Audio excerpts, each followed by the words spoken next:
আজকে তোমাদের বলবো তোমরা কিভাবে বক্সা ফোর্টে আর লেপচাকা ভিউ পয়েন্টে যাবে।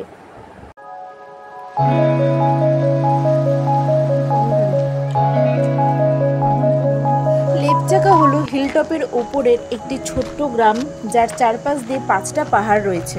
এটি ভুটান বর্ডারের কাছে।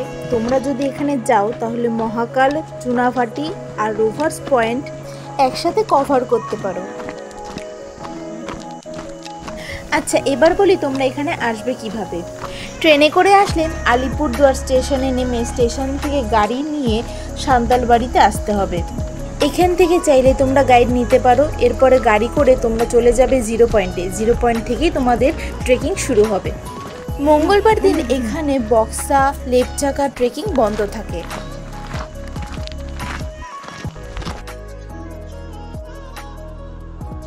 এখানের কিছু কিছু রাস্তা অনেক উঁচু উঁচু পাথর দিয়ে তৈরি, তো যারা এখানে সব সময় যাতায়াত করে তাদের খুব একটা অসুবিধা হবে না, কিন্তু আমরা যারা ওখানে ঘুরতে যাই, যারা খুব একটা ট্রেকিং করি না, তো তাদের একটু সমস্যা হবে। তোমরা এখানে ঘুরতে গেলে চেষ্টা করবে যে যেই জুতোতে ভালো গ্রিপ আছে সেই রকম জুতো পরে। লেপচাকা ভিউ পয়েন্টে যেতে সময় লাগবে 3 থেকে 4 ঘন্টা মতো। লেপচাকা গ্রামের আগেই পরে বক্সা ফোর্ট। ফোর্ট বন্ধ থাকার কারণে আমরা ফোর্টের ভিতরে ঢুকতে পারি। এই ফোর্ট কে বানিয়েছে তা কেউ জানে না, কিন্তু অনেকে বিশ্বাস করে যে তিব্বতের রাজা সংস্থান গাম্পো এই দুর্গটি বানিয়েছিলেন। সিল্ক রুট পাহারা দেওয়ার জন্য এই দুর্গটা ব্যবহার করা হতো। এখানে অনিল রায়, প্রফুল্ল গুপ্ত, যতীন দাস, সুনীল লাহিড়ী, দেশবন্ধু, চিত্তরঞ্জন দাস, পুলিন বিহারী দাসের মতো মুক্তিযোদ্ধাদের এখানে রাখা হয়েছিল। নেতাজি সুভাষচন্দ্র বসু এখানে বন্দী ছিলেন। 6 দিন পর তিনি ছদ্মবেশে এখান থেকে পালিয়ে যান।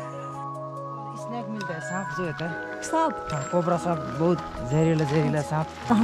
यहाँ पे जितने भी पॉइंट है यहाँ पे सब आपको मतलब ट्रैकिंग करने के लिए आता है।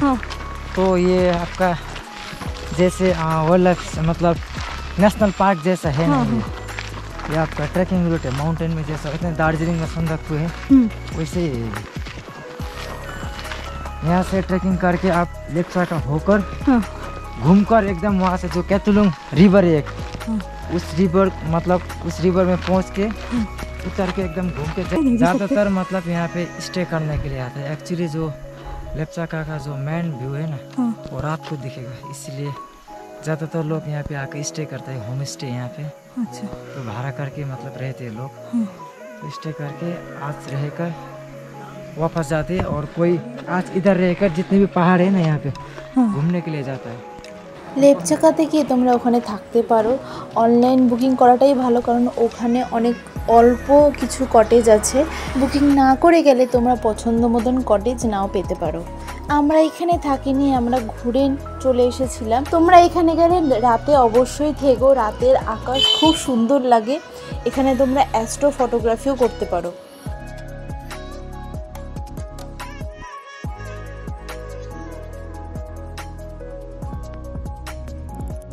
এটা কোনো কটেজ না, এটা হলো লেপচাকা প্রাইমারি স্কুল। সান্তালবাড়ি থেকে, লেপচাকা থেকে অনেক বাচ্চারা এখানে পড়তে আসে।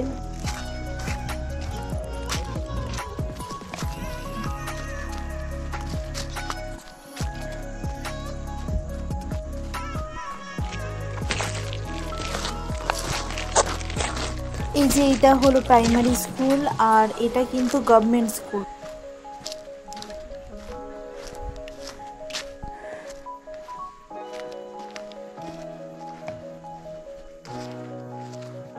তোমরা হয়তো একটা বেলের আওয়াজ শুনতে পাচ্ছ। এটা কোনো পাখির বা কোনো বেলের আওয়াজ নয়, এটা কিন্তু একটা ইনসেক্টের আওয়াজ। ডুয়ার্সে এলে তোমরা এই আওয়াজটা পাবেই পাবে। যেখানেই যাবে সকালবেলা সব জায়গাতেই প্রায় এই আওয়াজটা তোমরা শুনতে পাবে। এটা হলো দারচিনি গাছ।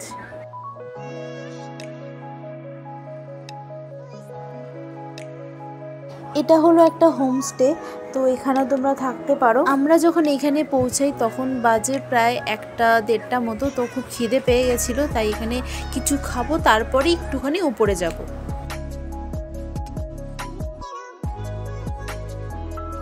এই যে পাহাড়টা দেখতে পাচ্ছ, এই পাহাড়টার পিছনেই হচ্ছে ভুটান।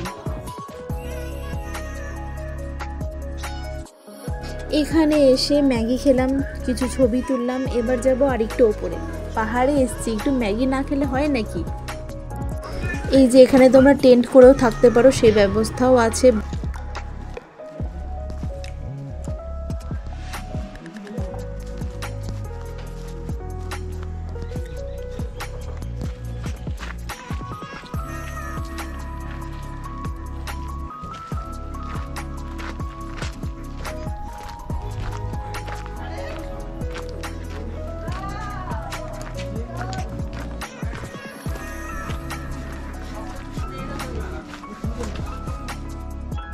এই যে সে অপূর্ব দৃশ্য, এখান থেকে 12টা নদী দেখা যায়, কিন্তু আশেপাশে কিছু জঙ্গল আর ঘরবাড়ি হয়ে যাওয়ার কারণে সব নদী ঠিকমতো দেখা যাচ্ছে না।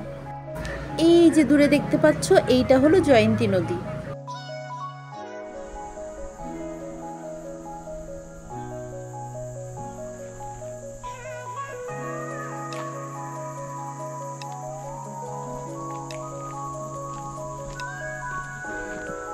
এই যে এখানে অনেক নতুন নতুন কটেজ বানানো হচ্ছে। এই লেপচাকা গ্রামটা 3500 মিটার উঁচুতে। এই গ্রামকে ধুপ্পা গ্রামও বলে। আমরা যেহেতু রাতে থাকছি না, তো আমাদের ইচ্ছে ছিল যে সানসেট দেখে তারপরে আমরা নামবো। তো গাইড দাদা বলছিলেন যে সানসেটের পরে নামলে আমাদের দেরি হয়ে যাবে, আর যদি অন্ধকার হয়ে যায় তাহলে লাইফ রিস্কের একটা ব্যাপার হয়ে যায়। তো সেই জন্য আমরা অন্ধকার হওয়ার আগেই নেমে চলে আসি। চলে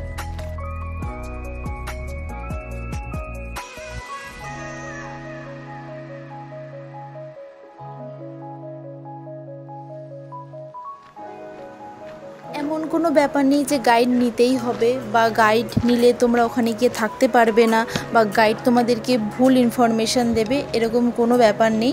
কিন্তু গাইড নেওয়াটাই ভালো, কারণ আমরা জঙ্গলের ভিতর দিয়ে যাচ্ছি, কারণ জঙ্গল সম্পর্কে আমরা কিছু জানি না। কোথা দিয়ে গেলে আমাদের সুবিধা হবে, কেমন করে যেতে হবে, বা কোথা দিয়ে গেলে আমাদের কোনো লাইফ রিস্ক হবে না, তো সেটা তারাই ভালো বলতে পারবেন। তো সেই জন্য আমার মনে হয় গাইড নেওয়াটাই ভালো।